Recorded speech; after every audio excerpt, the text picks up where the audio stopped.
కుట్రదారులు. గుర్తుపెట్టుకోండి, యేసుక్రీస్తు ఆధిపత్యాన్ని నువ్వు కాదు కదా, నీ తాత జేజమ్మని దిగినా యేసుక్రీస్తుని ఈ నేల నుంచి తుడిచిపెట్టలేవు. గుర్తుపెట్టుకో, తోదా మట్టుకు ఈ భూమి విశ్వమన్నంత వరకు ఉంటుంది.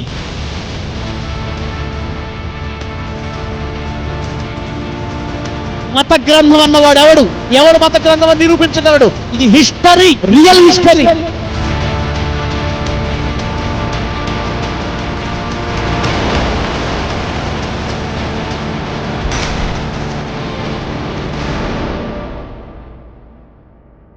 ఇదంతా కట్టు కథని నువ్వంటే సరిపోదు. Half knowledge Radha Manohar thought.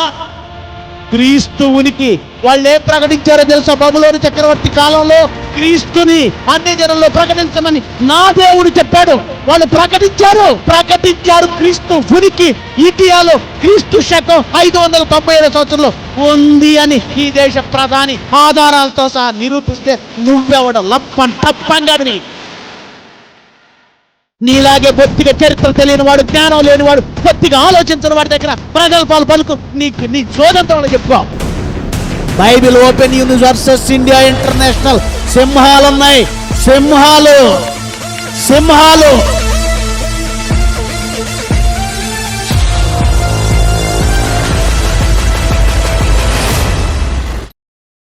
మొదటి పేతురు 2వ అధ్యాయము 15వ వచనం.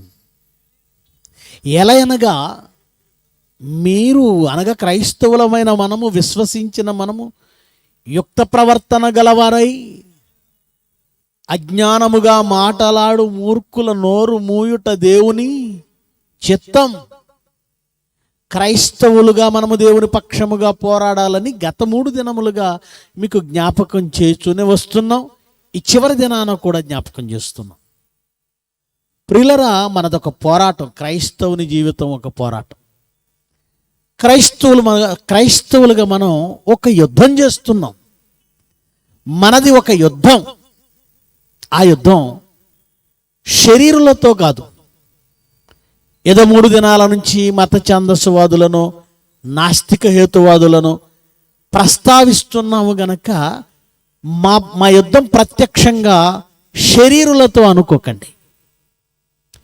ఒక ముదిగొండ శివ ప్రసాద్ అయినా, లేదు ఈ మధ్య కాలంలో ఏమండి తిరుగుతున్నాడు జోలి పట్టుకొని, ఎవరైనా పేరేంటి, రాధా మనోహర్ దాస్ అయినా, ఎక్సెట్రా ఎవరైనా సరే, వాళ్ళు కూడా దేవుని పిల్లలు. వాళ్ళు మారాలన్నది మా ఆశ. 3 మేకులు పీక్కోలేకపోయాడని కామెంట్ చేస్తున్నాడే, ఆ 3 మేకులు అతనిపై ఉన్న శాపాన్ని తీయడానికే వేసుకున్నాడు. రాధా మనోహర్ దాస్ మీద ఉన్న శాపము, పాపం ఆయన కోసం కూడా, మత ఛాందసవాదుల కోసం కూడా మన ప్రభువు ప్రాణం పెట్టాడు. గనుక ఏ మనుష్యుల కొరకు క్రీస్తు రక్తం చిందించబడిందో ఆ మనుషులు రక్షణ పొందాలని కోరుకోవాలి తప్ప వాళ్ళు నాశనం కావాలని క్రైస్తవులుగా మనం ఎప్పుడు కోరుకోకూడదు. గనుక మన యుద్ధం శరీరులతో కాదు, వీళ్లను వెనకుండి నడిపిస్తున్న శక్తి, అపవాది, దుష్ట శక్తి. అదే పౌలు గారు మాట్లాడతారు, మనము పోరాడునది శరీరులతో కాదు గాని ప్రస్తుత అంధకార సంబంధమైన అధికారులతోనూ, లోకనాథులతోనూ, ఆకాశ మండలమందున్న దురాత్మల సమూహములతో పోరాటం చేస్తున్నాం, యుద్ధం చేస్తున్నాం. ఈ మాట క్రైస్తవులకు తెలుసు. కానీ ఏం చేస్తారు అంటే పాట పాడతారండి. ఎంత బీభత్సంగా పాడతారంటే, యుద్ధము యెహోవాదే, యుద్ధము యెహోవాదే. ఆ పాట చూస్తుంటే, ఆ ఊపు చూస్తుంటే నిజంగా ఇక యుద్ధానికి వెళ్ళిపోతారేమో అనిపిస్తుంది. కానీ పాట పాడినంత ఊపు వాళ్ళ బ్రతుకులో యుద్ధానికి ఉండదండి. ఇంటికి వెళ్ళిపోతారు, పాట పాడతారు, ఇంటికి వెళ్ళిపోతారు. యేసుతోను టీవీగాను పోదమా, ఎదురుగా వచ్చు వైరి గెల్వను, యుద్ధనాదంబుతో సాగెదం. యేసుతో టీవీగా పోదాం పాట, యుద్ధనాదంబుతో సాగుదాం, ఎదురుగా వచ్చు వైరిని గెలుద్దాం. సరే, ఎప్పుడైనా యుద్ధానికి బయలుదేరావంటే పాట పాడతాడు. ఏ రోజు యుద్ధం ప్రకటించడు, ఎవరి మీద యుద్ధం ప్రకటించడు. ప్రార్థన చేద్దాం అంటాడు. ప్రియులరా, ప్రార్థన చేయి. కానీ జీవవాక్యం అనే ఖడ్గం చేతబట్టి ప్రతి క్రైస్తవుడు యుద్ధం చేయాలి. జీవవాక్యం అనే ఖడ్గం మనుషుల కుత్తుకలు తెగ నరికే ఖడ్గం కాదు, వారి అజ్ఞానపు కుత్తుకలు తెగ నరికే ఖడ్గం ఇది. వారి అజ్ఞానపు తెరలను పొరలను చీల్చే ఖడ్గం ఇది. గనుక మన ప్రార్థన మనము, మన ఆరాధన మనము, మన చంద మనము, మన కార్యక్రమాలు మనము కాకుండా సమాజంలోనికి వెళ్ళాలి. ఇకపోతే మన యుద్ధం ఎలా ఉండాలో ఒక మాట చెబుతాను మీకు. ప్రియులరా, చరిత్రకారులు ప్రస్తావించిన, యేసుక్రీస్తు గురించి ప్రస్తావించిన అనేక సందర్భాలు మొదటి దినాన మీకు చూపించాను. ఎందుకు మీకు చూపిస్తున్నాను అంటే, మీకు అది అవసరమని కాదు. మీరంతా విశ్వాసులైన మీరు క్రీస్తు మాటని, దేవుని మాటని, బైబిల్ అనే ఈ జీవ గ్రంథంలో వ్రాయబడిన మాటలను మీరు విశ్వసించారు. బైబిల్ కంటే గొప్ప చరిత్ర ఏమీ లేదో అది మీకు తెలుసు. బైబిల్ కంటే గొప్ప జ్ఞానం లేదు, అది మీకు తెలుసు. అయితే అన్యులైన వారు, విశ్వసించని వారికి నువ్వు బైబిలులో ఎన్ని రుజువులు చూపించుగాక అది నువ్వు రాసుకున్నదే అంటాడు. అందుకే క్రైస్తవులుగా మనం యుద్ధం చేసే విధానంలో నైపుణ్యత ఉండాలి, మెలకువలు ఉండాలి. అపోస్తలుడైన పౌలు యొక్క నైపుణ్యత మీరు ఎరిగిన వారైతే, యూదుల యొద్దకు వెళ్ళినప్పుడు లేఖనాలను ప్రస్తావిస్తూ మాట్లాడతాడు. బాగా వినాలి. మీరు బైబిల్ చదువుతూ ఉండాలి. క్రైస్తవులైన మీరు బైబిల్ చదవకపోతే ఈ సంగతులన్నీ మీకు అర్థం కావు. అవన్నీ ఏవో అన్య సంగతుల్లాగా అనిపిస్తాయి, ఎప్పుడో వింటున్న సంగతులు. క్రైస్తవులకు ఒకటి అలవాటు అయిపోయిందండి, ప్రార్థన, ఆ తర్వాత సాక్ష్యాలు, ఆ తర్వాత స్వస్థతలు, ఆ తర్వాత ఆశీర్వాదాలు, ఆ తర్వాత ఇంటికి వెళ్ళిపోవడం. కానీ బైబిల్లో దేవుని పక్షంగా వ్రాయబడిన మహాజ్ఞానం మాత్రం క్రైస్తవులకు ఎందుకో కొత్తగా, కొంచెం ఇబ్బందిగా, అంటే నేర్చుకోవడానికి కొంచెం కష్టతరంగా అనిపిస్తూ ఉంటుంది. కాదు, ఆ దేవుని జ్ఞానమును గురించి బైబిల్లో దావీదు అంటాడు, జొంటె తేనె ధారాల కంటే మధురమైనది నీ వాక్యం. ఈ జ్ఞానాన్ని, ఈ నాలెడ్జ్ని మీరు అర్థం చేసుకుంటుంటే క్రొవ్వు మెదడు దొరికినట్లుంటుంది మీకు. దాని రుచిని ఆస్వాదించాలి, దాని రుచిని అరగాలి.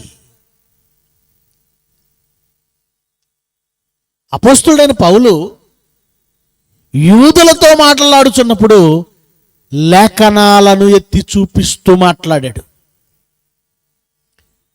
అదే అన్యుల దగ్గరకు వెళ్ళాడు, ఐథెన్స్ పట్టణానికి వెళ్ళాడు, అరియోపగు సభలోకి వెళ్ళాడు. అపోస్తలుల కార్యాలు ఒక్కసారి చూస్తారా? 17వ అధ్యాయము 26వ వచనం నుంచి చదవండి. ఆయన ఏం మాట్లాడుతున్నాడు? ఎందుకు ఈ మాట చెబుతున్నానంటే, ఎక్కడ ఏ కత్తి తిప్పాలో తెలియాలి, ఎక్కడ ఏ ఆయుధం ఉపయోగించాలో తెలియాలి. ఏం మాట్లాడుతున్నాడు? అన్యులు వాళ్ళు, ఏథెన్స్ పట్టణం అదొక యూరప్ కంట్రీస్కి చెందిన పట్టణం. అక్కడంతా అన్యులు ఉన్నారు, మేము గ్రీసు దేశాలు అవి, మీ జ్ఞానులు అని చెప్పుకుంటున్నారు. వాళ్ళు ఏ ప్రకృతి సంబంధమైన జ్ఞానంతో ఉప్పొంగుతున్నారో పౌలు అదే ప్రకృతి సంబంధమైన జ్ఞానంతో దేవుణ్ణి పరిచయం చేస్తున్నాడు తప్ప, బొత్తిగా లేఖనాలు తెలియని వారికి ఈ వాక్యంలో ఇది ఉంది, ఆ వాక్యంలో అది ఉందని చెబితే వాళ్ళకి అర్థం కాదు, వాళ్ళకి ఎక్కదు కూడా. కనుక ఆయన ఏం మాట్లాడుతున్నాడు చూడండి. ఏథెన్సు వారలారా, మీరు సమస్త విషయాలలో అతి దేవతా భక్తి గలవారై ఉన్నట్లు నాకు కనబడుచున్నది. 26వ వచనం చూద్దాం డైరెక్ట్. మరియు వాళ్ళతో ఏం మాట్లాడుతుండే? వారితో మరియు యావత్ భూమి మీద కాపురముండుటకు ఆయన ఒకని నుండి, అంటే మనమంతా ఒకరి నుండి వచ్చిన వాళ్ళమే అని చెప్పడానికి మొదటి ప్రయత్నం చేస్తున్నాడు. మేము కొరింథీ పట్టణాల్లో ఉన్నా, మేమేదో యూరప్ కంట్రీస్లో ఉన్నాం, మేము వేరు, మా దేవుడు వేరు. దేవుడు అంటే దేశానికి ఒక్కడుండడు. గుర్తుపెట్టుకోండి. ఈ మధ్యకాలంలో ఒక ఆయన మాట్లాడుతూ అంటున్నాడు, యేసు నెట్వర్క్ ఇక్కడ పనిచేయదట, అమెరికాలో పనిచేస్తుందట. యేసు సిమ్ ఇక్కడ పనిచేయదట, ఇజ్రాయెల్లో పనిచేస్తుందట. ఇక్కడ ఇండియాలో వేరే దేవుళ్ళు సిమ్ములు ఉన్నాయట. అసలు బొత్తిగా దేవుడు అన్న పదంపై అవగాహన లేని ప్రతి మూర్ఖుడు దేవుడు అంటే ఒక ప్రాంతానికి పరిమితమా, దేవుడు అంటే ఒక దేశానికి పరిమితమా, దేవుడు అంటే ఒక రాష్ట్రానికి పరిమితమా, దేవుడు అంటే ఒక ఊరికి పరిమితమా? దేవుడు అంటే పూర్తి అవగాహన, బొత్తిగా అవగాహన లేని ప్రతివాడు ఆయన ఎక్కడ పుట్టాడా, ఆయన మూలాలు ఎక్కడ ఉన్నాయా, ఆయన ఉనికి ఎక్కడుందా, ఏం మాట్లాడుతున్నావయ్యా నువ్వు? రాధా మనోహర్ దాస్, నువ్వేం మాట్లాడుతున్నావు? జ్ఞానం ఉందా? అసలు దేవుడు అంటే పదానికి అర్థం ఉందా? ఆయన ఒక ప్రాంతానికి చెందినవాడా, ఒక ప్రాంతంలో పుట్టినవాడా, ఒక ప్రాంతానికి చెందుతాడా? దేవుడంటే విశ్వాన్ని కలిగించినవాడు, జగత్తును అందరి సమస్తమును కలిగించినవాడు. ఒక ఊరికి పరిమితం అయ్యేవాడు ఎలా దేవుడు అవుతాడు? ఆకాశమునకు భూమికి ప్రభు. బైబిల్ అండి, బైబిల్ మన చేతుల్ని కట్టిపడేసింది, కంట్రోల్ చేసింది. ఏమని? మీరు లేఖనాల్లో ఉన్నవి చెప్పండి. మతభేదాలు కలిగించకండి. ఉందో లేదో చూడండి ఒకసారి. తీతుకు రాసిన పత్రిక 3వ అధ్యాయము 10వ వచనం. తీతుకు రాసిన పత్రిక 3వ అధ్యాయము 10వ వచనం. మతభేదములు కలిగించు మనుష్యునికి. జాగ్రత్తగా వినాలి. చాలా మంది క్రైస్తవులు ఏమండి వాళ్ళ పుస్తకాల్లోనికి వెళుతున్నారు, వాళ్ళ గ్రంథాల్లో ఏవో ఉన్నాయని శ్లోకాలు వల్లి వేస్తున్నారు, వాళ్ళ పుస్తకాలను చూపించి యేసుక్రీస్తును ప్రకటించాలని తెగ ప్రయాసపడుతున్నారు. అది ఫ్యాషన్ అయిపోయింది. నో, మరలా చెబుతున్నాను క్రైస్తవ బోధకులందరికీ ఒక సహోదరుడిగా. బహుశా ఈ పట్టణంలో నేను చాలా మందికి తెలుసు. Santosh Kumar, Bible open university international deputy director. 15 ఏళ్లుగా 20 ఏళ్లుగా ఇదే పట్టణంలో నేను సేవను జరిగిస్తూనే ఉన్నాను. మీలో అనేకులకు తెలుసు. మీ సహోదరుడిగా నేను ఒక మాట చెబుతున్నాను, ఆలోచించండి. పరిశుద్ధాత్మ పూర్ణులై వ్రాసిన వారు ఎవరు? ప్రవక్తల, ఋషుల? పరిశుద్ధాత్మ ప్రేరణతో వ్రాయబడిన పుస్తకమేది? బైబిలా, వేదాలా? పరిశుద్ధాత్మ కల్పించుకొని దేవుని మూలముగా మనకు చేతికి ఇవ్వబడిన గ్రంథమేది? బైబిలా, వేదాలా? పరిశుద్ధాత్మ పూర్ణులై పరిశుద్ధాత్మ ప్రేరణతో వ్రాయబడిన పుస్తకం బైబిల్ అయినప్పుడు వేదాలలో యేసు ప్రభువుని చెబుతాము, ఇంకెక్కడో యేసుక్రీస్తుని వెతుకుతాము. మీరు వేదాలలో ఎక్కడో ఒక వాక్యము లేదా ఒక సెంటెన్స్ యేసుక్రీస్తుకి అనుకూలంగా ఉందని మీకు అనిపించిందని మీరు చెబితే అదే వేదాలు పశుపతి గురించి చెప్పాయి. పశుపతి అంటే ఎవరు తెలుసుగా? శివుడు. వేదాలు చెప్పింది, ఇదిగో మా వేదాలు యేసుక్రీస్తు గురించి చెప్పాయి అని వేదాలలోని ఒక వాక్యాన్ని నువ్వు తీసుకుంటే, విజ్ఞులుగా ఆలోచించండి. విజయవాడ పట్టణం ఎడ్యుకేటెడ్ కదా సిటీ. విజ్ఞులుగా ఆలోచించండి. వేదాలలోని ఒక వాక్యాన్ని నువ్వు తీసుకుంటే అక్కడ నువ్వు వేదాలు రైట్ అని కన్ఫర్మ్ చేస్తున్నావు. వేదాలు యేసుక్రీస్తు గురించి చెప్పగలిగాయంటే వేదాలు రైటు. వేదాలు యేసుక్రీస్తు గురించి చెప్పాయంటే మొత్తానికి హిందువులంతా మారిపోతారని నీ తక్కువ ఏమంటే తెలివి తక్కువ ఆలోచన. ఒకవేళ వేదాలు యేసుక్రీస్తు గురించి చెబితే వేదాలు రైట్ అని ఒప్పుకోవాలి మనం. వేదాలు రైట్ అయితే వేదాలు చెప్పిన మిగతా సంగతులు కూడా రైటే. పశుపతి ఉన్నాడు అని అవి చెప్పాయి, వేదాలు చెప్పాయి, నువ్వు ఒప్పుకోవాలిగా. మరి ఒప్పుకోవాలిగా. అంటే నీకు నచ్చిన వాక్యం తీసుకొని యేసుక్రీస్తు గురించి ఒప్పుకుంటాను, మిగతావి ఒప్పుకొని అంటావా? నీ ఆర్గ్యుమెంట్ ఎక్కడ పనికిరాదు, ఎక్కడ నిలబడదు. గనుక ఎక్కడో నీకు మసకగా అనిపించింది. ఎందుకు అనిపించిందో నెక్స్ట్ చెప్తాను నీకు. నెక్స్ట్ నా ప్రసంగంలో అక్కడక్కడ యేసుక్రీస్తుకు టచ్ అయ్యే విధంగా కొన్ని వాక్యాలు ఎందుకు వచ్చాయో చెప్తాను. నేను చెప్పాలి కదా, అవి చెప్పకపోతే ఇంకెందుకు నేను. గనుక వేదాలలో యేసుక్రీస్తుని వెతకు. 66 పుస్తకాలలో ఆయన ఉనికి ఉంది. గనుక మతభేదములు కలిగించు. మతభేదాలొద్దు. వాళ్ళ దగ్గరికి వెళ్ళి వాళ్ళు మీ పుస్తకంలో ఉంది చూడంటే వాళ్ళే చేతులు కట్టుకున్నారు, నీకంటే బాగా ఎక్కువ చదివారు, వాళ్ళు కొట్టిపడేస్తారు అవి కాదని. గనుక అక్కడికి వెళ్ళి నువ్వు మతభేదాలు సృష్టించొద్దు. మతభేదములు సృష్టించే మనుషునికి 1 మారు 2 మార్లు బుద్ధి చెప్పిన తర్వాత వానిని విసర్జించుము. ఎవడైతే మతభేదాలు కలిగించడానికి ప్రసంగాలు ఎగిరెగిరి చేస్తున్నాడో వాడికి బుద్ధి చెప్పండి. వద్దు నాయనా అని చెప్పండి. యేసుక్రీస్తు గురించి చెప్పు, బైబిల్ గురించి చెప్పు. వారి దేవతలు వాళ్ళ దేవుళ్ళ గురించి నీకెందుకు అన్నాడు దేవుడు. యేసుప్రభు ఎక్కడైనా ఇతర దేవతలు ఊసెత్తి మాట్లాడా? మీరు విన్నారా? ఉంటే నాకు చూపించండి బైబిల్. అపోస్తలులు వేరే దేవుళ్ళ ఊసెత్తి మాట్లాడారా? మీరు విన్నారా? చదివారా? ఉందా ఎక్కడైనా? ఉంటే నాకు చూపించండి. అపోస్తలులైన పౌలు నువ్వు మాట్లాడినట్లుగా ఇతర దేవతలను దూషిస్తూ మాట్లాడా? ఇదిగో ఈ అరియోపగు సభలోనే, ఈ ఏథెన్సు పట్టణంలోనే ఎంత ఉన్నతంగా మాట్లాడుతున్నాడు. దేవుడు, నాయనా మీరు మతభేదాలు కలిగించకండి, వాళ్ళ జోలికి వెళ్ళకండి, నీ రైట్ నువ్వు చెప్పు, నీది రైట్ అని చెప్పే సత్తా సామర్థ్యం నీకు ఉండాలి. ఈ సత్తా సామర్థ్యం లేనివాడే అవతల వాడి తప్పు, అవతల వాడి తప్పు, అవతల వాడి తప్పు. అసలు మత ఛాందసవాదులు చేస్తున్నదే అది. అలాగే నీకు తేడా ఏంటి? మత ఛాందసవాదులు అనబడిన వాళ్ళు చేస్తున్నదే వాళ్ళది రైట్ అని చెప్పుకోవడం చేతగాక యేసు ప్రభు తప్పు తప్పు తప్పు అంటున్నారు. దమ్ముంటే నీది రైట్ ఏంటో చెప్పుకో చూద్దాం, నీది రైట్ అని నిరూపించుకో చూద్దాం. అది వాళ్ళు చేయటం లేదు, నువ్వు చేయటం లేదు. నీ రైట్ని రైట్ అని నిరూపించడం అది సమర్థత, అది సత్తా, అది న్యాయం. గనుక బైబిల్ చెప్పింది గనుక ఏమండి, నేను వాళ్ళ జోలికి వెళ్ళనండి, వాళ్ళ పుస్తకాల జోలికి వెళ్ళనండి, వాళ్ళ విశ్వాసాల జోలికి వెళ్ళనండి, వాళ్ళ గ్రంథాల జోలికి వెళ్ళను. ఒకవేళ దేవుడు నిజంగా ఇలాంటి పర్మిషన్ ఇచ్చుంటే, ఏదో అంటారు కదండి మొండిగా, అప్పుడు చూడాలి గిరిలో నిలబెట్టి వాళ్ళ పుస్తకాలతో వాళ్ళ దేవుళ్ళని ఆడుకుంటాను కదా, అప్పుడు చూపించేవాడిని. నా దేవుడు నా చేతులు కట్టేశాడు. మేమే తెగబడి నీ గ్రంథాలలో ఉన్న దేవుళ్ళ గురించి, ఆ గ్రంథాలలో ఉన్న సన్నివేశాల గురించి మాట్లాడడం ప్రారంభిస్తే చస్తావు, ఊరేసుకొని చస్తావు,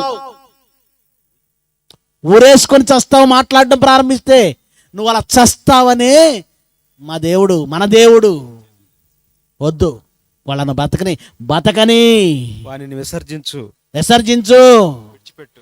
గనుక క్రైస్తవులుగా మనం వాళ్ళ జోలికి వెళ్ళొద్దు. కానీ మన దేవుడు ఎంత రైటో, బైబిల్ ఎంత రైటో, బైబిల్లో క్రీస్తు ఉనికి ఎంత గొప్పదో చాటుదాం. కనుక అపోస్తలుడైన పౌలు అక్కడికి వెళ్ళి ఏం చేస్తున్నాడు? ఆ పట్టణం అంతా విగ్రహాలతో నిండి ఉన్నా, ఈ విగ్రహం తప్పు, ఆ విగ్రహం తప్పు, ఇది మోగది, ఇది గుడ్డిది, ఇది కుంటిది, ఇది చేతులున్నా పని చేయదు, కళ్ళున్నా చూడదు, నోరున్నా మాట్లాడదు, చెవులున్నా వినదు అని మనకు తెలిసిన ప్రసంగం చేయలేదు. 115 కీర్తన ఆయనకు తెలియదేంటి? నీకంటే ఎక్కువ ఆయనకు తెలుసో తెలీదా? పౌలుకి ప్రవిష్టుడు, యోధమత ప్రవిష్టుడు ఎవరు? ధర్మశాస్త్రంలో పండితుడు ఎవరు? పౌలు. కానీ అక్కడ ఎంత చక్కగా మాట్లాడుతున్నాడు చూడండి. ఇది పద్ధతి. ఏథెన్సు వారలారా, మీరు సమస్త విషయములలో అతి దేవతా భక్తి గలవారై ఉన్నారని కనబడి మాట్లాడుతూ 26కు వచ్చేయండి మీరు. మరియు యావత్ భూమి మీద కాపురం ఉండుటకు ఆయన ఒకని నుండి ప్రతి జాతి మనుషుని సృష్టించి వారు ఒకవేళ దేవునిని తడవులాడి కనుగొందురేమో అని తనను వెదుకు నిమిత్తం నిర్ణయ కాలమును వారి నివాస స్థలము యొక్క పొలిమేరలను ఏర్పరిచెను. ఆయన మనలో ఎవరికి దూరముగా ఉండువాడు కాడు. మనం ఆయన యందు బ్రతుకుచున్నాం, చెలించుచున్నాం, ఉనికి కలిగి ఉన్నాం. అటువలే మనము ఆయన సంతానమని, మనము ఆయన పిల్లలమని మీ కవీశ్వరులలో కొందరు చెప్పుచున్నారు. చూసారా? లేఖనములు ఎరిగిన యూదులకి లేఖనాలు అయితే, లేఖనము తెలియని అన్యులకి ఏం చెప్తున్నాడు? ప్రకృతి గురించి చెప్తున్నాడు, దేవుని శక్తి గురించి చెబుతున్నాడు, మనమంతా ఒక్కటే అని చెబుతున్నాడు, మనము దేవుని సంతానం అని చెబుతున్నాడు. అంటే అన్యుల దగ్గరికి వెళ్ళిపోయి లేఖనాలు ఎలా ఉన్నాయి, ఇర్మియా ఎలా చెప్పాడు, యెషయా ఎలా చెప్పాడు అనడం లేదా ఈ విధానం అక్కడ కుదరదు.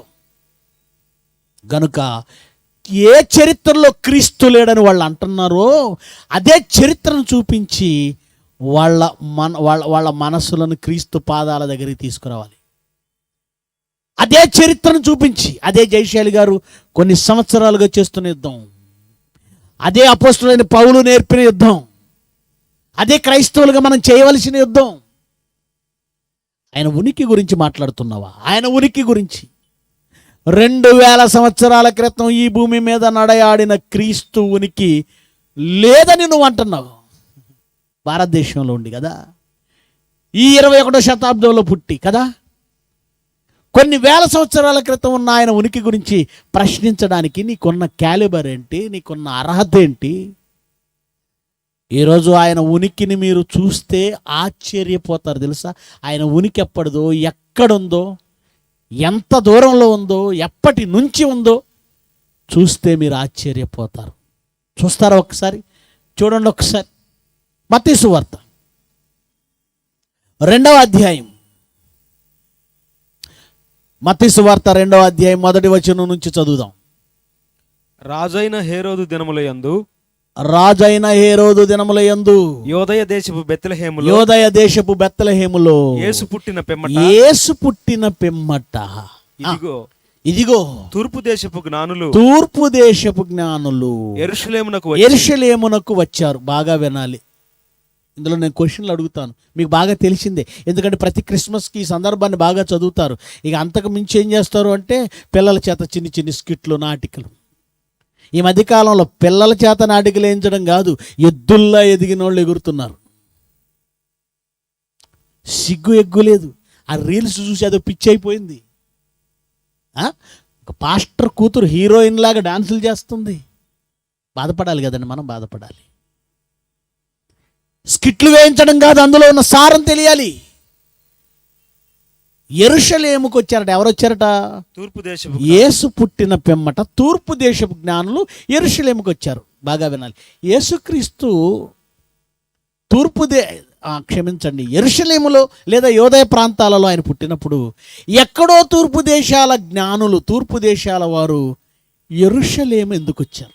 ఎలా వచ్చారు? మనం అనుకుంటాం నక్షత్రం అండి, నక్షత్రం అలా యోదయ దేశం దాకా నడిపించిందండి. నో, ఇంటికి వెళ్ళి 10 సార్లు చదవండి. అలా లేదు. వాళ్ళ దేశంలో నక్షత్రం చూశారు, యెరూషలేముకు వచ్చారు, యోదయకు వచ్చారు. ఎక్కడో తూర్పు దేశాలలో నక్షత్రాన్ని చూసి వీళ్ళెందుకు యెరూషలేమే వచ్చారు? ఎవరైనా ఆలోచించారా? ఎప్పుడైనా ఆలోచించారా? మీరు అనుకుంటున్నారు వాళ్ళ దేశం దగ్గర నుంచి వాళ్ళు నడిచేంత వరకు ఆ నక్షత్రం వాళ్ళ ముందు అలా వస్తుంది, వాళ్ళు చేరేంత వరకు అనుకుంటున్నారు. బైబిల్లో అలా లేదు. మరి చూస్తారా? చూడండి, కిందకి చదవండి. 2వ అధ్యాయము 2వ వచనం. యూదుల రాజుగా పుట్టినవాడు ఎక్కడున్నాడు? తూర్పు దిక్కున మేము ఆయన నక్షత్రంను చూచి ఆయనను పూజింపవచ్చు. ఆయన నక్షత్రం చూశాం. ఆ నక్షత్రం ఎప్పుడు నడిచింది? 2వ అధ్యాయానికి రండి. 9వ వచనం చదవండి. వారు రాజు మాట విని 9వ వచనం. వారు రాజు మాట విని బయలుదేరిపోతుండగా ఇదిగో తూర్పు దేశమున వారు చూచిన నక్షత్రము. వాళ్ళు అక్కడ చూశారు. మళ్ళీ ఇప్పుడు వచ్చింది. ఎప్పుడు? రాజును కలిసి రాజు దగ్గర సమాచారం తీసుకొని బెత్లెహేముకు బయలుదేరిన తర్వాత ఇదిగో వారు రాజు మాట విని బయలుదేరిపోచుండగా ఇదిగో తూర్పు దేశమున వారు చూసిన నక్షత్రము శిశువు ఉండిన చోటికి మీదుగా వచ్చి నిలుచు వరకు వారి ముందుగా నడిచెను. ఏమండి, చాలా మంది పాటలలో, క్రైస్తవుల పాటల్లో, వేసిన నాటికలలో ఆ దేశం నుంచి నక్షత్రం నడిపించుకుంటూ వచ్చినట్లుగా చెప్పారు, చూపించారు. ఇప్పటి వరకు మీరు కూడా అదే అనుకున్నారు కదా. ఏమండి, కొంచెం కామన్ సెన్స్ ఏంటో తెలుసా? నక్షత్రం వాళ్ళ దేశం నుంచే నడిపించుకుంటూ వస్తే వీళ్ళు మధ్యలో హేరోద్ దగ్గరికి ఎందుకు వెళ్ళడం అండి? ఆ నక్షత్రం డైరెక్ట్గా అక్కడికే తీసుకెళ్తుందిగా. అర్థమైందా? బుర్రలోకి ఎక్కిందా? అర్థమైందన్న వాళ్ళు చేయొద్దండి. వెరీ గుడ్, ఫాలో అవుతున్నారు. నక్షత్రం నేరుగా వాళ్ళ దేశం నుంచి నడిపిస్తే నేరుగా యేసుక్రీస్తు ఉన్న దగ్గరికి తీసుకెళ్ళాలి కదా. వీళ్ళు మధ్యలో హేరోద్ దగ్గరికి వెళ్ళి యూదుల రాజుగా పుట్టిన వాడు ఎక్కడ ఉన్నాడని ఎందుకు అడుగుతారు? అంటే వాళ్ళ దేశంలో నక్షత్రం కనబడింది. ఆ నక్షత్రం నడిపించుకుంటూ యోదయ దేశానికి తీసుకురాలేదు. కన్ఫర్మ్ అయిందా?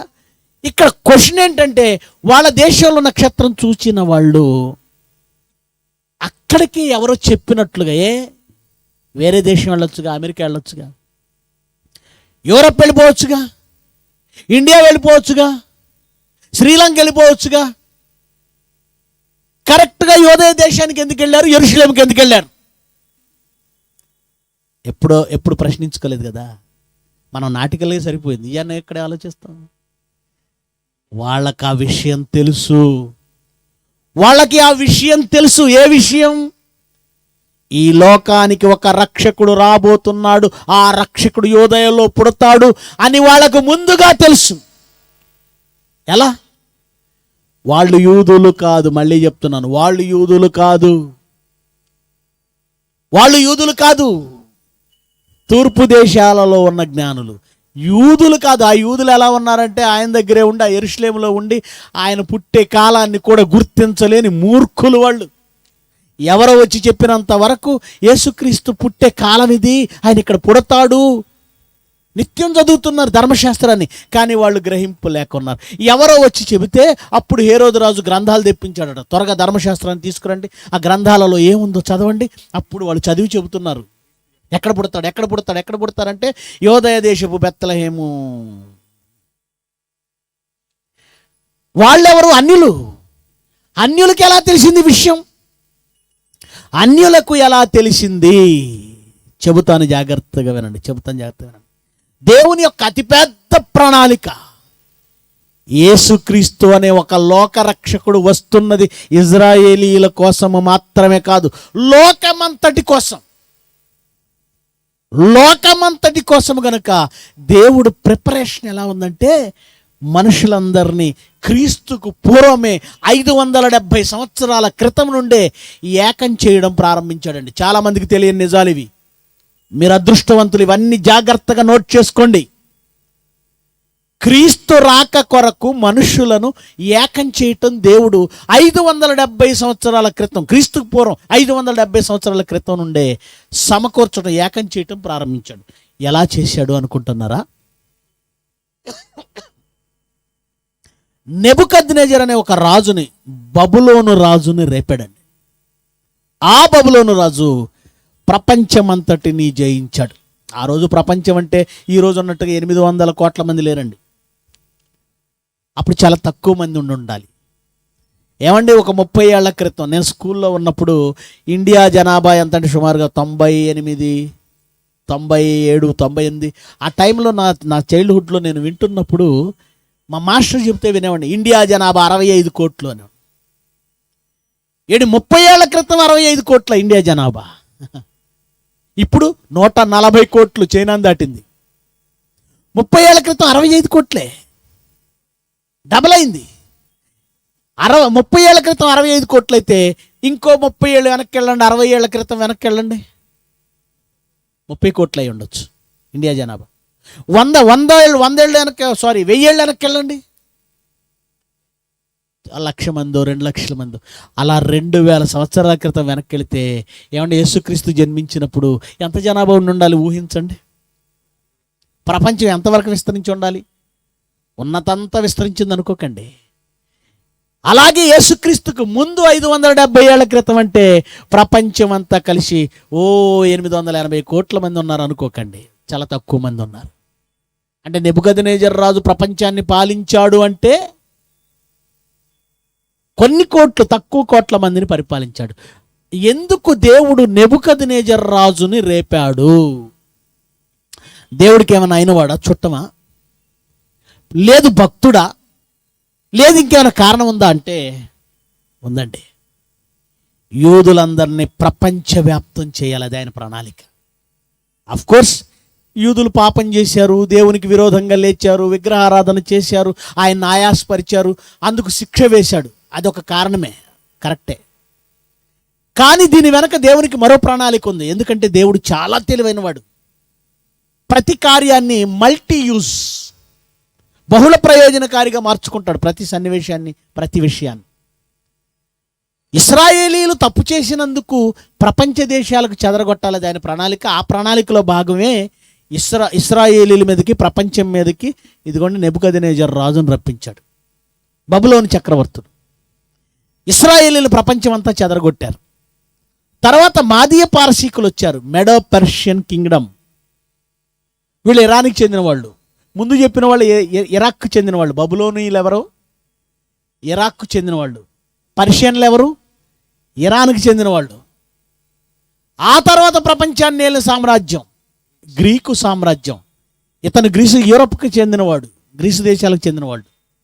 తర్వాత రోమా సామ్రాజ్యం, ఇది కూడా యూరోపే.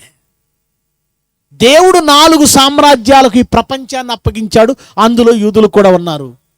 ఎవరిష్టం వచ్చినట్టు వాళ్ళు యూదుల్ని కుక్కలు చింపిన విస్తరిగా అనేక దేశాలకు చెదరగొట్టారండి. మనం ఒక కోణంలోనే చూసాం, యూదులు చేసిన పాపాలకు ప్రపంచమంతా వాళ్ళని దేవుడు చెదరగొడుతున్నాడు అనుకున్నాం. కానీ దాని వెనక ఎంత పెద్ద ప్రణాళిక ఉందో తెలుసా? ఆ యూదులలో నీతిమంతులైన వారిని, భక్తులైన వారిని కూడా దేవుడు కొనిపోయాడు. దానియేలు భక్తుడు. దానియేలు ఎవరు? భక్తుడు. షడ్రకు మేషకు అబేద్నెగో అను దానియేలు స్నేహితులు ఎవరు? భక్తులు. మరి వాళ్ళు ఎందుకు వెళ్ళారు అక్కడికి? పాపం చేసిన వాళ్ళు కాదు కదా. అంటే దేవుని ప్రణాళికలోని భాగం భక్తులైన వారిని, ప్రవక్తలైన వారిని, నీతిమంతులైన వారిని కూడా ఆయా ప్రాంతాలకు చెదరగొట్టాడు. ఎందుకు చెదరగొట్టాడంటే వాళ్ళు లేఖనాలని ఆయా అన్యజనులలో కూడా ప్రకటించాలి.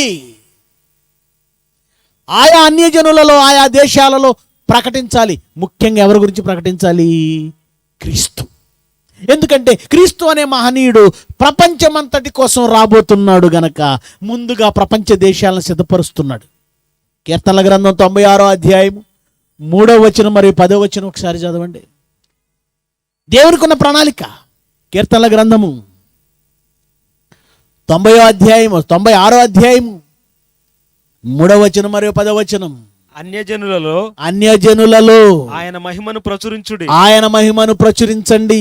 సమస్త జనములలో ఆయన ఆశ్చర్య కార్యములను ప్రచురించండి. 10వ వచనం. యెహోవా రాజ్యము చేయుచున్నాడు. లోకము కదలకుండా స్థిరపరచబడి ఉన్నది. న్యాయమును బట్టి ఆయన ప్రజలకు జనములను పరిపాలించుతున్నాడు. ఈ వార్తను అన్యజనులలో ప్రకటించుడి. అన్యజనుల్లో ప్రకటించండి. అన్యజనుల్లో ప్రకటించాలంటే వీళ్ళు యోదయలో ఉంటే ఎలా కుదురుతుంది? వీళ్ళు ఇశ్రాయేల్ దేశంలో ఉంటే ఎలా కుదురుతుంది? అన్యజనులలో ఈ వార్త ప్రకటించాలి. ఎందుకంటే అన్యజనులను ఏలు రాజు. అన్యజనులు ఆయన యందు నిరీక్షణ ఉంతురు. ఎవరి గురించి రాయబడిన మాటలు ఇవి? అన్యజనులు ఆయన యందు నిరీక్షింతురు. అన్యజనులను ఏలు రాజు యేసుక్రీస్తు. అందుకే ఈ వార్త ఎక్కడ ప్రకటించాలట? అన్యజనుల్లో. అలా అన్యజనుల్లో ప్రకటింప చేయడానికి ఆయా రాజ్యాలలోనికి వాళ్ళని చెదరగొట్టాడు. అలా చెదరగొట్టాడు. రైటే, బానిసలుగా కదా తీసుకెళ్ళాడు. బానిసలు. ఇప్పుడు బానిసలుగా వచ్చిన వారి మాట ఎవరు వింటారండి? ఉదాహరణకు దుబాయ్ దేశం మనం వెళ్ళామనుకోండి, ఫస్ట్ సిటిజన్స్ కాదు మనం. అమెరికా అయినా అంతే, దుబాయ్ అయినా అంతే. మనం ఫస్ట్ సిటిజన్స్ కాదు. ఆ దేశానికి ప్రథమ పౌరులు ఉంటారు. వాళ్ళ దేశంలో పుట్టిన వాళ్ళు. వాళ్ళకున్న రాయితీలు, వాళ్ళకున్నటువంటి సదుపాయాలు మనకివ్వరు. ఏదైనా ఇన్సిడెంట్ రోడ్డు మీద జరిగిందనుకోండి దుబాయ్లో, మనల్ని వెంటనే తీసుకెళ్ళిపోయి నో ఇంటిమేషన్, ఏం పర్వాలేదు లోపలేసేస్తాడు. కానీ అదే ఆ దేశపు సిటిజన్ అయితే, పౌరుడైతే వెంటనే అరెస్ట్ చేయరండి. చాలా ఎంక్వైరీలు ఉంటాయి. ఎందుకు? అది వాళ్ళ ఇష్టం. వాళ్ళ చట్టం అలా పెట్టుకున్నారు. నువ్వేమో అతిథి దేవో భవ అని బయట నుంచి వచ్చిన వాళ్ళని ఎత్తినెక్కించుకుంటావు. కానీ వాళ్ళు అలా ఎక్కించుకోరు. ముందు సొంత వాళ్ళకి పెద్దపేట. ఏమండి, అలా మనం ఆలోచిస్తే ఎవడో బయట నుండి వచ్చి చెబితే వినే పరిస్థితి లేదు వాళ్ళకి ఆ రోజు అన్ని జనులకి. అందులోనూ బానిసలుగా వెళ్ళారు. వీళ్ళ మాట వాళ్ళు ఎలా వింటారు అని అనుకుంటున్నారా? దానికి దేవుడు చేసిన ప్రణాళిక ఏంటో తెలుసా? ఒకసారి నెబుకద్నెజర్ రాజు ఈ షడ్రకు మేషకు అబేద్నెగోను వాళ్ళని అగ్నిగుండంలో వేసేశాడు. ఈ సందర్భాన్ని మీ చిన్ననాటి నుండి మీరు వింటున్నారు.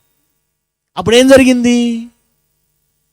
దేవదూత ఆ అగ్నిగుండంలో ప్రవేశించి వాళ్లకు ఏ హాని కలగకుండా చేశాడు. నెబుకద్నెజర్ రాజు ఒక్కసారిగా లేచి నిలబడ్డాడండి. చూస్తుంటే నేను ముగ్గురిని వేశాను కదా, పక్కన మంత్రులను అడుగుతున్నాడు. మంత్రివర్యులారా, దానియేలు గ్రంథం 3వ అధ్యాయము 25 నుంచి చదవండి. సమయం లేదు గనక మీరు వెళ్ళి చదవండి, మీకు తెలిసిన సందర్భం. అందుకు రాజు అంటున్నాడు, నేను నలుగురు మనుషులను చూస్తున్నాను. ముగ్గురునే కదా వేశాను లోపల. బంధకములలో లేక వాళ్ళకు బంధకాలు లేవు. నేనేం కాళ్ళు చేతులు గొలుసులతో తాళ్లతో కట్టేశాను. అగ్నిలో సంచరించి, కానీ వాళ్ళు ఏమో అగ్నిలో ఫ్రీగా పిక్నిక్ లో తిరిగినట్టు తిరుగుతున్నారు. వారికి పార్క్ లో తిరిగినట్టు తిరుగుతున్నారు. వారికి ఏ హాని జరగటం లేదు. నాలుగవ వాని రూపము దేవతల రూపము పోలినది. ఉన్నదని వారికి ప్రత్యుత్తరం ఇచ్చాను.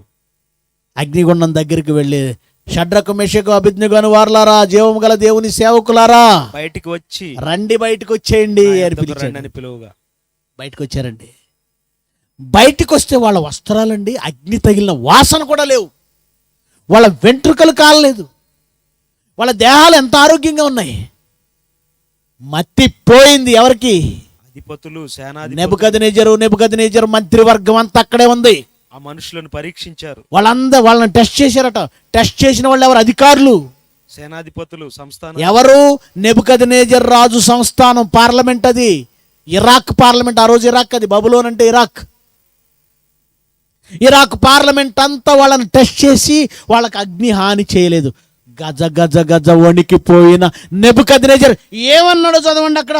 28వ వచనం. నెబుకద్నెజరు షద్రకు మెషకు అబేద్నెగో వీరి దేవుడు పూజార్హుడు. అబ్బా, ఎవరి చేత చెప్పించాడు దేవుడు? ఎవరి చేత చెప్పించాడు? సంచి పట్టుకొని వీధులంట తిరిగే ఓ పకీరు విను. దేశరాజు, దేశాధినేత, ప్రపంచాధినేత చేత చెప్పించాడు. ఎవరా ప్రపంచాధినేత? నెబుకద్నెజర్. ఉన్నాడా చరిత్రలో? హ్యాంగింగ్ గార్డెన్స్ అని, ఏమండి, 7 వింతల్లో ఒక వింత, 7 వండర్స్ లో ఒక వండర్ హ్యాంగింగ్ గార్డెన్స్, వ్రేలాడే ఉద్యానవనాలు. ఆ హ్యాంగింగ్ గార్డెన్స్ కట్టించింది బైబిల్లో చెబుతున్న ఈ నెబుకద్నెజరే. ఈయన చరిత్రలో ఉన్నాడు అనడానికి నీ 7 వండర్స్ లో ఒక వండరే సాక్ష్యం. ఆ హ్యాంగింగ్ గార్డెన్స్ కట్టించింది ఈ నెబుకద్నెజరే. ఈ నెబుకద్నెజర్ ఏమంటున్నాడు తెలుసా? షడ్రకు మెషకు అబేద్నెగో అని వారి దేవుడే పూజార్హుడు. ఆయన తన దూతలను పంపి తనను ఆశ్రయించిన దాసులను రక్షించాడు. వారు తమ దేవునికి గాక. 29 చూడండి. ఇప్పుడు శాసనం ఒకటి చేస్తున్నాడండి. శాసనం అంటే తెలుసుగా, చట్టం, జీవో. కాగా 29 కాగా చదవండి, అందరూ చదవండి, అందరూ చూడండి, అందరూ చూడండి. నేను ఒక శాసనమును నియమించుచున్నాను. ఏదనగా, అదేమనగా, ఈ విధముగా రక్షించుటకు సమర్థుడగు దేవుడు గాక మరి ఏ దేవుడు లేడు. కాగా ఏ జనులలో వినండి జాగ్రత్తగా వినండి. ఎలాంటి శాసనము? ఏ జనులలో గాని రాష్ట్రములో గాని ఏ రాష్ట్రాల్లో గాని ఏ భాష మాట్లాడు వారిలో గాని షడ్రకు మెషకు అబేద్నెగో అని వారి దేవుడు. ఎవరా దేవుడు? జీవము గల దేవుడు, యెహోవా దేవుడు, ఆ దేవుని బైబిల్ దేవుడు. ఆ దేవుణ్ణి ఎవడు దూషించునో వాడు తుత్తునీయులుగా చేయబడును. ఈ రాధా మనోహర్ దాస్ ఆ రోజు ఉంటే బాగుండండి. ఏమంటున్నాడు చదవండి. వారి దేవుణ్ణి ఎవడు దూషించును, ఈ దేవుణ్ణి ఎవరు దూషించునో వాడు తుత్తునీలుగా చేయబడును. ఆ రాజు శాసనం, అది మన శాసనం కాదు. వాని తుత్తునీలుగా చేయబడతాడు వాడు. వాని ఇల్లు ఎప్పుడు పెంట కుప్పగా ఉండు. చేస్తాడు, పెంట కుప్పగా ఉంటుంది. అంతట నుండి హైడ్రా కాదు ఇది, అంతకు మించి రాజు షద్రకు మెషకు అబేద్నెగో అను వారిని బబులోను సంస్థానంలో హెచ్చించాడు. మరొక ఆయన గురించి చదువుతారా? మరొక ఆయన దర్యావేషు రాజు. అదే దానియేలు గ్రంథము 6వ అధ్యాయము 25 నుంచి చదువుదాం. 25 నుంచి. శాసనం అండి, రాజులు చేసిన శాసనం. ఇది రాంగ్ అని చెప్పగలిగిన వాడు ఎవడైనా ఉంటే రావచ్చు. నెబుకద్నెజర్ అనే రాజు చరిత్రలో లేడు అనేవాడు ఎవడైనా ఉంటే రావచ్చు. నిరూపించగలడా ఎవడైనా? నీకు అనుకూలమైన మీడియాలో కూర్చొని, సోషల్ మీడియాలో కూర్చొని, ఏమండి క్రాంతి టీవీ అంటాడో మరొక టీవీ అంటాడో, వాళ్ళ సొంత ఛానల్ కూర్చొని నోటికి వచ్చినట్టు వాగడం కాదు. ఇలాంటి పబ్లిక్ మీటింగ్ లో మాట్లాడగలగాలి, వేదిక మీద. నెబుకద్నెజర్ రాజు చరిత్రలో లేడని ఎవడైనా చెప్పగలడా? దర్యావేష్ అంటే డేరియస్, మాదీయ పారసిక చక్రవర్తి. పారసీకులు అంటే పర్షియన్స్. పర్షియా రాజు డేరియస్. హిస్టరీ తెలిసిన వాళ్ళకి తెలుసు అతను. ఆ డేరియస్, దర్యావేషుగా రాయబడిన ఆ డేరియస్ ఆయన కూడా ఒక శాసనం చేశాడు. ఏమంటున్నాడు? 25 నుంచి చదవండి. అప్పుడు రాజగు దర్యావేషు అప్పుడు రాజగు డేరియస్ లోకమంతటా నివసించు సకల జనులకు రాష్ట్రములకు ఆయా భాషలు మాట్లాడు వారికి ఇలాగు వ్రాయించెను. వ్రాయించాడు. ఎందుకంటే ఆయా భాషలు మాట్లాడేవారు అందరి మీద ఇతనే శాసనకర్త, రాజు, చక్రవర్తి. ఏమని రాయించాడు? నా సముఖమును నియమించినదేమనగా నా సకల రాజ్యములోని ప్రభుత్వముల యందుండు నివాసులు దానియేలు యొక్క దేవునికి భయపడుచు ఆయన సముఖమున వణకండి. ఆయనే జీవము గల దేవుడు. ఆయనే యుగయుగములు. ఒక పర్షియన్ రాజు, ప్రపంచ చక్రవర్తి మాట్లాడుతున్నాడు. ఆయన సన్నిధిని వణకండి. ఆయనే యుగయుగములు ఏలువాడు. నేను కాదు, ప్రపంచాన్ని ఏలేవాడు ఆయన.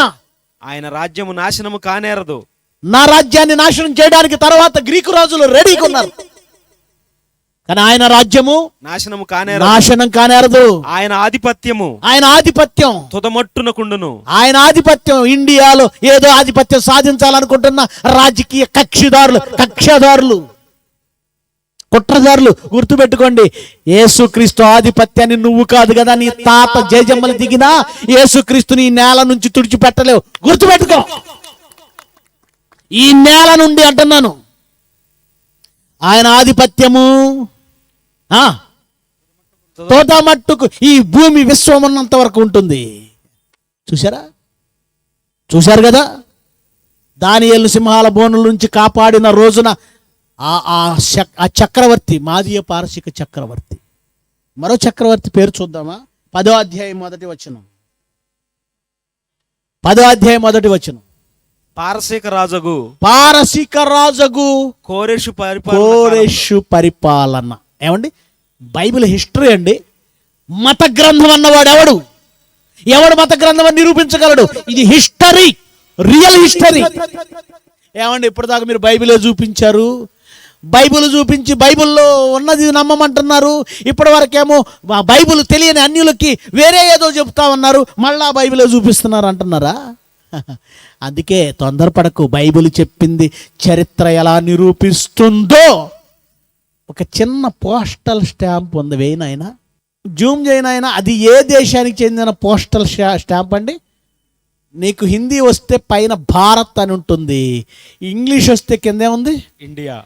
మళ్ళీ జూమ్ అవుట్ చేయనాయన. ఈ కనబడుతున్న బొమ్మ ఎవరిదో తెలుసా మీకు? కింద ఉందో చూడండి, కొంచెం జూమ్ చేయదాన్ని. చదవండి వచ్చిన వాళ్ళు. Charter of Cyrus the great. ఎవరి సైరస్? 10వ అధ్యాయము మొదటి వచనం చదవండి. 2500 సంవత్సరాల క్రితం ఉన్న రాజు ఈయన, పారసీక రాజుకు కోరెషు. ఆ కోరెషే సైరస్. కోరెషు అన్నాడే సైరస్. కోరెష్ అంటే సైరస్. ఏమండి, నేను అడుగుతాను, ఇండియా ఎందుకు కోరెషు యొక్క బొమ్మతో స్టాంప్ రిలీజ్ చేసింది? పంతులు గారు చెప్పాలి. నెట్వర్క్, యూనివర్సల్ నెట్వర్క్ చూస్తావా? ఇండియా ఎందుకు కోరెషు యొక్క బొమ్మను ఎందుకు స్టాంపు చిన్నవాళ్ళే రిలీజ్ చేయరండి. స్టాంపు మీద ఒక బొమ్మ వచ్చిందంటే చరిత్రకారుడై ఉండాలి, చరిత్రలో ఉన్నవాడై ఉండాలి, చరిత్ర సృష్టించిన వాడై ఉండాలి. ఈ కోరెషు బొమ్మ మనం ఎందుకు వేసుకోవాలి? ఎందుకంటే మన ఇండియాని కూడా వాళ్ళు పరిపాలించారు. గుర్తుపెట్టుకోండి, మన ఇండియాని హిందూ దేశం అని 2 సార్లు రాయబడింది బైబిల్లో, ఎస్తేర్ గ్రంథంలో. ఓకే, ఆ విషయం మీలో చాలా మంది చూశారు. ఓకే, ఈ కోరెషు దేవుని మందిరాన్ని కట్టించడానికి సహకరించిన ఒక గొప్ప రాజు. మన ఇండియాలో ఎందుకు వేసుకున్నారు అంటే, బైబిల్లో చెప్పబడిన ఈ చరిత్ర నిజమని, ఆయన ఉన్నాడని. ఆ రాజులే ఈ దర్యావేషు, కోరెషుకు ముందు వచ్చిన వాడే దర్యావేషు. ఆ దర్యావేషు చేసిన శాసనం ప్రతి దేశము ఆయనకు వణకాలి. ఈ శాసనాలు ఆల్రెడీ అన్యులలో ఉన్నాయి గనుకనే యూదులు ఆ రోజు యథేచ్ఛగా లేఖనాలను, ప్రవక్తల ప్రవచనాలను అన్ని జనుల్లో ప్రకటించారు. అలా అన్యజనులలో ప్రకటించిన ఆ ప్రకటనలు, ఆ వాస్తవాలు ఆయా దేశాలలో ఉన్నాయి. అలా భద్రపరుచుకున్నారు. కొంతమంది వింటారు, కొంతమంది వినరు. నమ్మని వాడు వినలేదు, నమ్మిన వాడు భద్రపరుచుకున్నాడు. అలా భద్రపరుచుకున్న వాళ్ళే లేఖనాలను బట్టి క్రీస్తు అనబడిన ఆయన గురించే కదా ఒకనాడు నెబుకద్నెజరు శాసనం చేశాడు. ఆయన గురించే కదా ఒకనాడు దర్యావేషు శాసనం చేశాడు. వారి గురించే కదా కోరేషు దేవాలయాన్ని కట్టమని పంపించాడు. ఆ మహనీయుడి గురించే కదా ఈ యూదులు ప్రకటించారు. ఆయన ఎప్పుడు పుడతాడని యూదులు వదిలేశారు.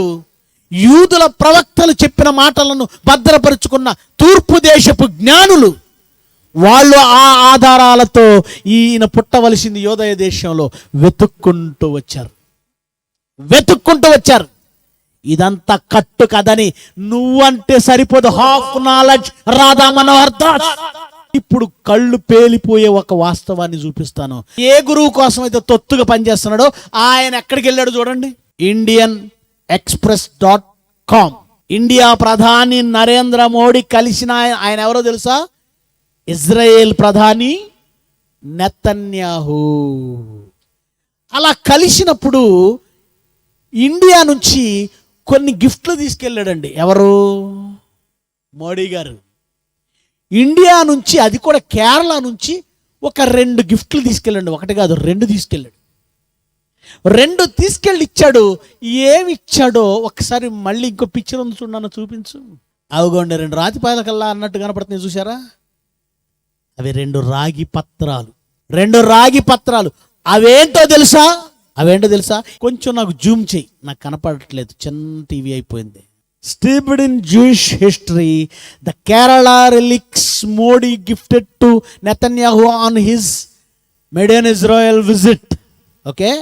According to South Asian Encyclopedia, the Cochin Jews claim to have arrived in India directly from Jerusalem as they fled the first Jews Roman war in 70 CE. కేరళలో క్రీస్తు శకం 70వ సంవత్సరము యూదులు యెరూషలేము నుండి కేరళలో ప్రవేశించారు అనడానికి ఎవిడెన్స్ని నీ గురువు, విశ్వగురువు, మన ప్రధాని తీసుకెళ్ళి నెతన్యాహు గారికి ఇస్తూ, అయ్యా నెతన్యాహు గారు, 1వ శతాబ్దంలో ఈ యెరూషలేము నుంచి కొందరు యూదులు మా భారతదేశానికి కేరళకు వచ్చారు. అది మేము చేసుకున్న భాగ్యం అయ్యా అన్నాడు. మేం చేసుకున్న భాగ్యం. దీనికి రిఫరెన్స్ చూస్తారా? అపోస్తలుల కార్యాలు 8వ అధ్యాయము. అపోస్తలుల కార్యాలు 8వ అధ్యాయము 1వ వచనం. క్రీస్తు శకం 70లో నీరో చక్రవర్తి రోమును తగలబెట్టించినప్పుడు సంఘటన ఇది. ఆ కాలమందు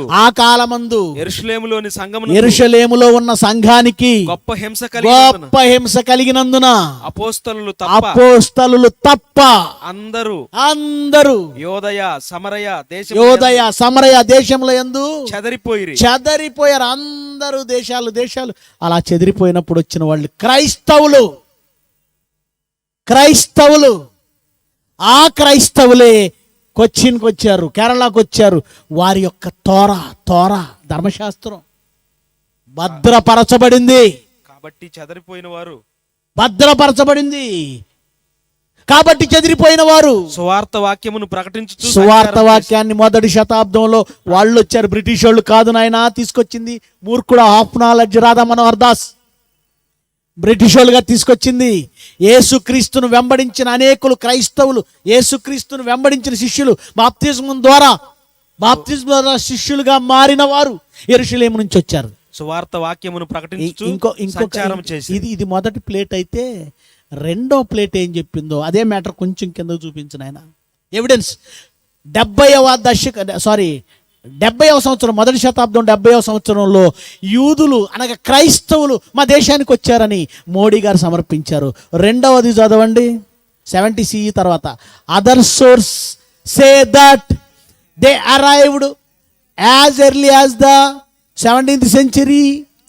There are also indication that they arriving during during the Babylonian exhale the Babylonian exhale in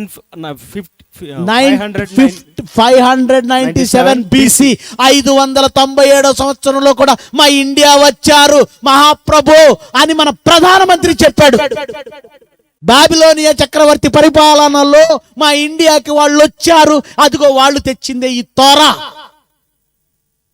ఉనికి కనబడుతుందా? బాగా కనబడుతుందా? రాధా మనోహర్ దాస్ మీ ప్రధాని, మన ప్రధాని, మీ గురువు, విశ్వగురు, ఆయనే క్రీస్తు ఉనికి. వాళ్ళు ఏం ప్రకటించారో తెలుసా? బబులోని చక్రవర్తి కాలంలో క్రీస్తుని అన్య జనుల్లో ప్రకటించమని నా దేవుడు చెప్పాడు. వాళ్ళు ప్రకటించారు క్రీస్తు ఉనికి ఇండియాలో క్రీస్తు శకం 597 సంవత్సరంలో ఉంది అని ఈ దేశ ప్రధాని ఆధారాలతో సహా నిరూపిస్తే నువ్వెవడో టప్పంగడివి. నీలాగే బొత్తిగా చరిత్ర తెలియనివాడు, జ్ఞానం లేనివాడు, బొత్తిగా ఆలోచించిన వాడి దగ్గర ప్రగల్భాలు పలుకు. నీ సోదంతా వాళ్ళకి చెప్పుకో. Bible open universes India international సింహాలున్నాయి. సింహాలు. చరిత్ర క్రీస్తుతో వచ్చింది. చరిత్రలో ఆయన లేడు అనడానికి ఎవడరా నువ్వు? ఎవడు? సత్తా లేని ప్రతివాడిని ఇంటర్వ్యూ చేసేసి నీకు అనుకూలంగా 4 మాటలు మాట్లాడి వాడిని కన్ఫ్యూజ్ చేస్తే కన్ఫ్యూజ్ అవ్వడానికి ఎవరనుకుంటున్నావు? బైబిల్ అండి ఎంత గొప్పదో తెలుసా? చాలా ఎవిడెన్స్లు చాలా ఉన్నాయి, దాచుంచాను. డైరెక్ట్గా ఎవడైనా యుద్ధానికి వస్తాడేమో అప్పుడు తీస్తాను అస్త్రాలు, అగ్ని బాణాలను ఆర్పగలిగిన ఆయుధాలు, సర్వాంగ కవచం. మనము పోరాడునది శరీరులతో కాదు, దేవుని జ్ఞానమును అడ్డగించు ప్రతి ఆటంకమును పడద్రోసి ప్రతి ఆలోచనను క్రీస్తుకు లోబడినట్లు చెరపట్టి ఆయన పాదాల మీద పడేయడానికి. ఇది గర్వంతో అతిశయంతో మాట్లాడుతున్న మాటలు కాదు, దైవావేశం. ఇంట్లో మనిషినంటే, ఒక భార్యనంటే, కూతురునంటే, క్రైస్తవుణ్ణి బాప్తిజం తీసుకున్నాను మర్చిపోయి కత్తులు కర్రలు పట్టుకుంటావు. కానీ క్రీస్తునంటే యెహోవా ఈరే, మనమంతా తినటానికి పదరే. మనం కత్తులు కర్రలు పట్టుకోమని చెప్పడం లేదు నేను. రోషం కలిగి ఉండండి, క్రైస్తవుడిగా పౌరుషం కలిగి ఉండండి. జీవవాక్యం అనే ఖడ్గంతో ఈ అజ్ఞానుల నోళ్లు మూయట దేవుని చిత్తం. ప్రేమైన దేవుని పిల్లలారా, అన్ని సంఘాలను మేము ప్రేమించేవాళ్ళం, ప్రతి సంఘాన్ని ప్రేమించేవాళ్ళం, ప్రతి క్రైస్తవుని ప్రేమించేవాళ్ళం. క్రీస్తు జ్ఞానంలో మనమంతా బలోపేతం కావాలి. ఆలోచించండి, వివాదాస్పదం చేస్తున్న విశ్వగురువు యొక్క ఉనికిని వివాదాస్పదం చేస్తున్న ప్రతి ఒక్కరి నోరు మోయించుట దేవుని చిత్తమై ఉన్నది. ప్రార్థన చేసుకుందాం. మహోన్నతుడు వగు మా తండ్రి, మీ పిల్లలు 3 దినాలుగా లక్షల రూపాయలు ఖర్చు పెట్టారు. కుమారుడు నాగేష్, సౌందర్య కుమార్తె, అలాగే క్రైస్ట్ చర్చ్ క్రీస్తురాజపురం సంఘం ఎంతో ప్రయాసపడ్డారు. బిడ్డలు రాత్రి పగలు కష్టపడ్డారు. పోస్టర్లు వేసిన దగ్గర నుంచి, ఫ్లెక్సీలు కట్టిన దగ్గర నుంచి, పబ్లిసిటీ చేసిన దగ్గర నుంచి, గ్రౌండ్ వర్క్ దగ్గర నుంచి ప్రయాసపడిన ప్రతి బిడ్డను జ్ఞాపకం చేసుకోండి, వారి కుటుంబాలను జ్ఞాపకం చేసుకోండి. ఆయురారోగ్యాలతో నింపండి. వాక్యమందు, సత్యమందు మరింత ఉన్నతులుగా తీర్చిదిద్దండి. మీ కుమారుడు నాగేష్ని, సౌందర్యాన్ని జ్ఞాపకం చేసుకోండి. వారి తల్లిదండ్రులను జ్ఞాపకం చేసుకోండి. ఉమాక్కను జ్ఞాపకం చేసుకోండి. తమ్ముడు అరుణ్ని జ్ఞాపకం చేసుకోండి. వారి బిడ్డలు క్రాంతి, ప్రశాంతి బిడ్డలను జ్ఞాపకం చేసుకోండి. శాంతి, వారి కుటుంబాలను దీవించండి. వేదికను అలంకరించిన దైవజనులందరినీ జ్ఞాపకం చేసుకోండి. మొదటి రోజు వాక్యం ప్రకటించిన రత్నం గారు అడిషనల్ డిప్యూటీ డైరెక్టర్, 2వ దినమున వాక్యం ప్రకటించిన అనిల్ గారు అడిషనల్ డిప్యూటీ డైరెక్టర్, అలాగే నాతోటి సహోదరులు ఉపేందర్ గారిని, అలాగే సహోదరి శాంతి సంతోష్ గారిని పేరు పేరున దీవించండి. జరగబోయే కార్యక్రమాలు తోడుగా ఉండండి. మీ పిల్లలు వెళుతుండగా క్షేమంగా తోడుకొని వెళ్ళండి. యేసుక్రీస్తు వారి శ్రేష్టమైన నామమున ఈ ప్రార్థన సమర్పిస్తున్నాము తండ్రి, ఆమెన్.